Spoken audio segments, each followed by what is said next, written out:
Olá, meu nome é Reginaldo Moreira de Medeiros Filho, eu sou um aluno da graduação em Engenharia Química da Faculdade de Uberlândia e hoje eu venho apresentar nesse vídeo o meu relatório da prática filtração que está dentro da disciplina de Laboratório de Engenharia Química ministrado pela professora Yane Novaes. Primeiramente, a gente precisa voltar um pouquinho e falar sobre o que é a filtração. A filtração ela é um dos grandes processos unitários que é aplicado dentro de indústrias, seja essas indústrias químicas, farmacêutica, alimentícia ou ambiental, e ele basicamente vai servir. O seu objetivo é separar sólidos de algum fluido, sendo esse fluido um gás ou um líquido. Basicamente, sobre a fundamentação da filtração, a gente vai ter que esse fluido, normalmente ou ele arrasta, ou ele está composto por, de alguma forma a gente vai ter partículas sólidas dentro do fluido, imerso nele, e a gente vai querer separá-los.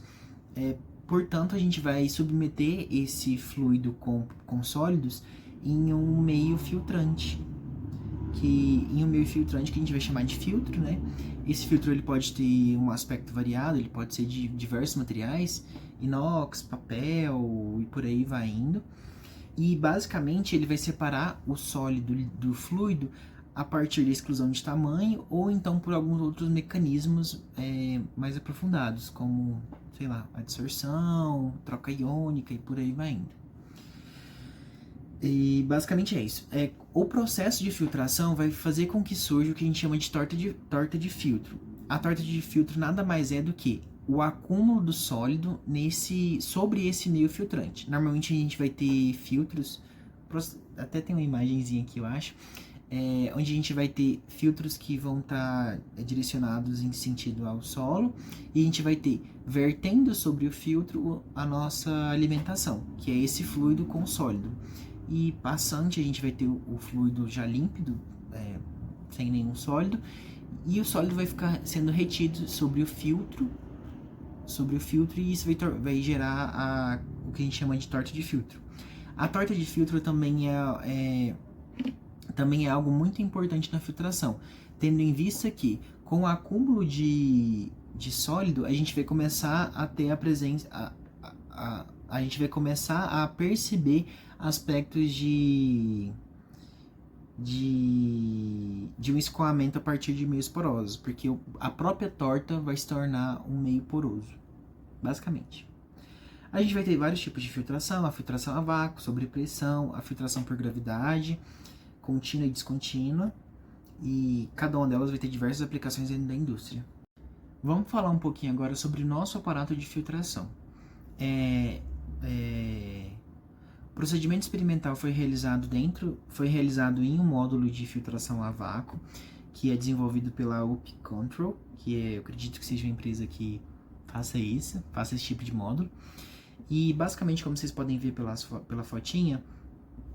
foto, a gente vai ter esse aparato composto por um tanque para alimentação com um agitador, uma bomba hidráulica ou peristáltica que vai fazer a alimentação da filtração. A gente vai ter esse tubo transparente que vai representar o filtro em si, e a gente percebe que nesse filtro a gente vai ter um suporte para filtro, que é uma placa cheia de orifíciozinhos que vai permitir a passagem do fluido, e sobre essa placa a gente vai colocar o material filtrante, que no nosso caso vai ser um filtro analítico mesmo. A gente vai ter pontos para tomada de pressão.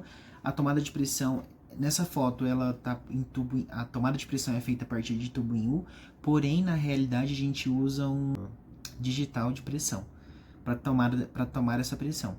A gente vai ter uma bomba de vácuo com também um recipiente para que a bomba não sugue líquido.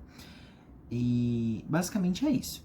Agora um pouquinho sobre a parte experimental. A gente vai fazer uma solução heterogênea de carbonato de cálcio, 40 gramas, por 2 litros de água, e vai ter algumas gotinhas, e a gente coloca um corante azul, para que a gente consiga visualizar bem o processo de filtração. Posteriormente, essa solução ela é vertida no tanque de alimentação e o agitador é ligado, para manter essa solução heterogênea mais homogênea possível, tendo em vista que o carbonato de cálcio tende a se depositar no fundo dos recipientes. Posteriormente, a bomba de vácuo vai fazer a sucção dessa mistura e vai lançar sobre a parte superior do filtro. A bomba de vácuo também vai ser ligada nesse ponto e a gente vai ver a formação. A gente vai ver primeiramente a passagem do fluido a partir do filtro e a retenção da torta de filtro.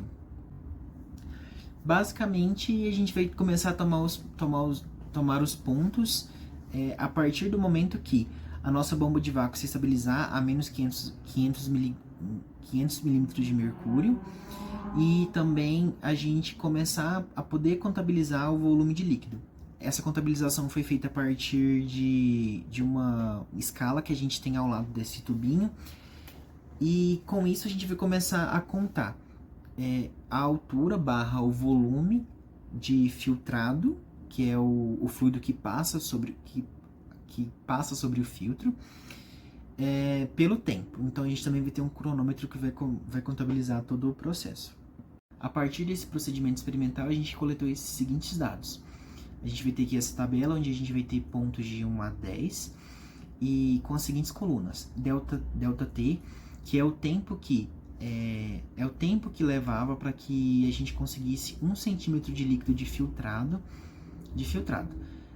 Percebe-se que o ΔT ele vai aumentando, tendo em vista que com o passar da filtração, a torta de filtro vai se tornando maior, que vai, de certa forma, dificultando, deixando mais oneroso, mais trabalhoso a filtração em si.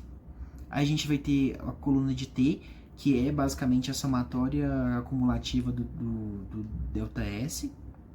E a gente vai ter também o volume. Ele é medido em metros cúbicos e a área do tubo foi determinada anteriormente pelo diâmetro do tubo para que a gente conseguisse determinar o volume das amostras. Esse volume, ele basicamente também é um volume acumulativo. Para quesitos teóricos mesmos, a gente cria a coluna T por V, que está aí, para que posteriormente a gente consiga lançar a mão de um gráfico que seja TV por V, que é esse gráfico aqui, inclusive. Nele a gente consegue ver que o volume tá no eixo das ordenadas e o T por V está no eixo das abscissas. E a partir dele a gente consegue fazer uma linearização, que inclusive está aí a equação da reta linearizada, com um R quadrado de 0,99, que é um R quadrado muito bom, ou seja, nossos dados estão muito próximos da linearização.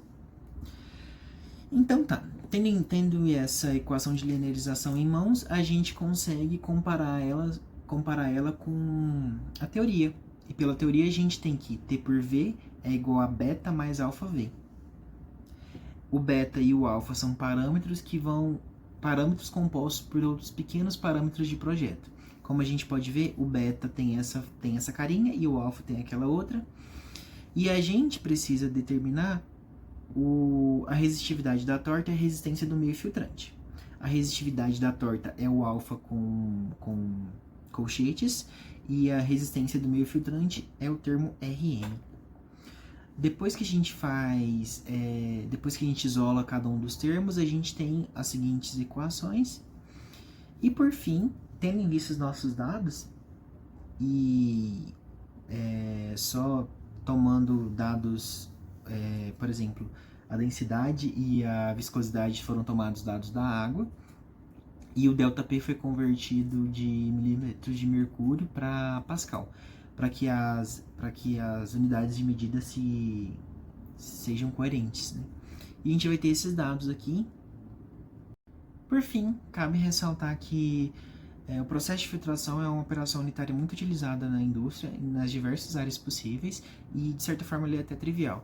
Então é interessante que a gente tenha ciência e familiaridade com alguns parâmetros de operação e de projeto desse tipo de operação.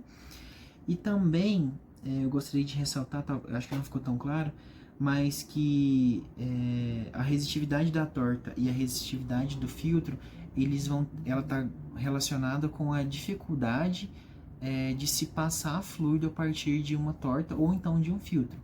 Então por isso que é muito interessante que esses dados sejam tomados.